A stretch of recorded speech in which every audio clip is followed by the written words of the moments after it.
और अब बात लॉ एंड ऑर्डर की करेंगे। बिहार में अपराधी अब सावधान हो जाएं, अगर गोली चलाएंगे तो पुलिस भी गोलियों से ही जवाब देगी, क्योंकि मुख्यमंत्री सम्राट चौधरी के कड़े तेवर के बाद पुलिस अब किसी भी सूरत में अपराधियों को छोड़ने के मूड में नहीं दिख रही। यही वजह है कि पिछले 5 दिनों में पुलिस ने 3 एनकाउंटर किए और इनमें 2 अपराधियों को यमलोक भी पहुंचा दिया, जबकि तीसरे अपराधी को लंगड़ा कर अस्पताल पहुंचा दिया गया है।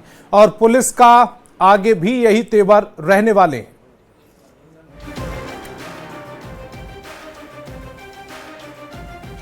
जी 29 अप्रैल 2026 को आंध्रढाला के निकट एक घटना घटित हुई थी। उसी संबंध में हम लोगों ने पूर्व में 2 अभियुक्त को गिरफ्तार कर भेजा था। इस संबंध में कल हमें गुप्त सूचना मिली कि घटना के नामजद अभियुक्त एवं उसके अन्य साथी लकड़ी मीरगंज सड़क पर देखे गए हैं। इसी सूचना के उपरांत गठित एसआईटी के द्वारा जब उस जगह पर पहुंचा गया एवं छापेमारी शुरू की गई तो सामने वाले उक्त अपराधियों ने 2 मोटरसाइकिल में जो कि लोग सवार थे, पुलिस टीम को देखते ही उन पर फायरिंग स्टार्ट कर दी। जवाबी कार्रवाई में पुलिस के द्वारा भी फायरिंग की गई। जब फायरिंग रुकने के बाद पुलिस टीम ने उतर करके घटनास्थल पर जाकर के देखा तो वहां एक व्यक्ति घायल पड़ा हुआ था, जिसको इलाज के लिए हॉस्पिटल लाया गया। सदर अस्पताल में इलाज के उपरांत उसकी मृत्यु हो गई। और अब देखिए पिछले 5 दिन में कैसे पुलिस ने अपराधियों को मुंहतोड़ जवाब दिया है और साफ संदेश दिया कि गोलियों के जवाब में पुलिस अब गोली से ही जवाब देगी। 28 अप्रैल भागलपुर कार्यपालक पदाधिकारी कृष्ण भूषण कुमार की हत्या कर दी गई थी। 29 अप्रैल को 24 घंटे के भीतर आरोपी रामधनी यादव ढेर कर दिया गया। 29 अप्रैल सीवान में चंदन सिंह और हर्ष पर फायरिंग की गई थी, हर्ष की मौत हो गई थी। और 30 अप्रैल को सीवान में 12 घंटे के भीतर ही आरोपी छोटू यादव को लंगड़ा कर दिया गया। अब 3 मई को 3 दिन में दूसरा बड़ा एनकाउंटर हुआ है। हर्ष हत्याकांड में आरोपी सोनू यादव ढेर कर दिया गया है। और सीवान में सोनू यादव के एनकाउंटर पर एनडीए के नेताओं ने प्रतिक्रिया दी। जेडीयू विधायक दल के नेता श्रवण कुमार और बिहार बीजेपी के अध्यक्ष संजय सरावगी ने कहा कि बिहार में कानून के राज से समझौता नहीं होगा और पुलिस उसी दिशा में काम कर रही है। बिहार से अपराधियों का समूल नाश अब तय है। घटनाएं छिटपुट होती रहती है बिहार में। पहले भी कानून का राज था, अब भी कानून का राज है।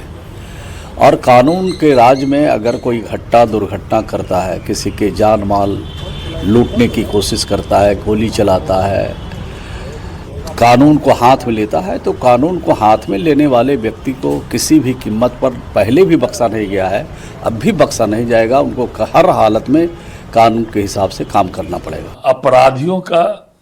अपराधियों को बख्शा नहीं जाएगा।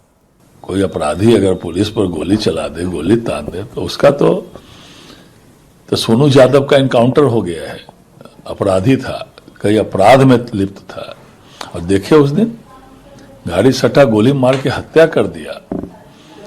तो अब तो माला चढ़ाना ही है ना अपराधी। माननीय मुख्यमंत्री जी ने भी कहा है, जो अपराधी है उसको माला पहनाना नहीं है, उसको माला चढ़ाना है। तो अब पुलिस पर गोली चलाएगा। और सीवान में हुए सोनू यादव के एनकाउंटर पर राजनीतिक बयानबाजी तेज हो गई है। जेडीयू प्रवक्ता नीरज कुमार ने कहा कि कानून राज को चुनौती देने वाले को बख्शा नहीं जाएगा, फटाफट और खटाखट से कानून का पालन होगा। वहीं हम के राष्ट्रीय अध्यक्ष संतोष सुमन ने कहा कि वैसे अपराधी जिनके अंदर से कानून का डर खत्म हो गया है, उन्हें कानून का डर दिखना चाहिए। सीवान का सोनू यादव जो 10 गंभीर आपराधिक मामले, हत्या, डकैती जैसे आर्म्स एक्ट संगीन मामले का आरोपी था, कानून के राज को चुनौती दिया, आतंक का सीवान बनाना चाहता था, संस्थाओं पर कोई हमला करेगा, पुलिस बल पर हमला करेगा, अपराध का जबड़ा जो संक्रमित है वह पुलिस को दिए गए अधिकार फटाफट और खटाखट से कानून का पालन भी होगा। जो अपराधी कानून को धत्ता बताते हैं, कानून से ऊपर अपने आप को समझते हैं, और कानून का जिनके अंदर भय ख़त्म हो गया है उनको कानून का भय दिखाना चाहिए, एक मैसेज जाना चाहिए। आप देखेंगे किस तरह से बिहार जंगल राज से एकाएक मंगल राज में आया, हमारी बेटियां साइकिलों से चलने लगी और वो शांति का प्रतीक बन कर के एम्बेसडर बन के निकली और बिहार में एक शांति का माहौल हुआ। इसी तरह से माननीय मुख्यमंत्री बने हैं हमारे आदरणीय सम्राट चौधरी जी। हम समझते हैं इन्होंने एक स्पष्ट मैसेज दिया है कि कोई भी अपराधी हो, चाहे किसी समुदाय जाति का हो, अगर वो अपराध करेगा और इस तरह का हिमाकत करेगा उसको उसी भाषा में जवाब दिया जाए।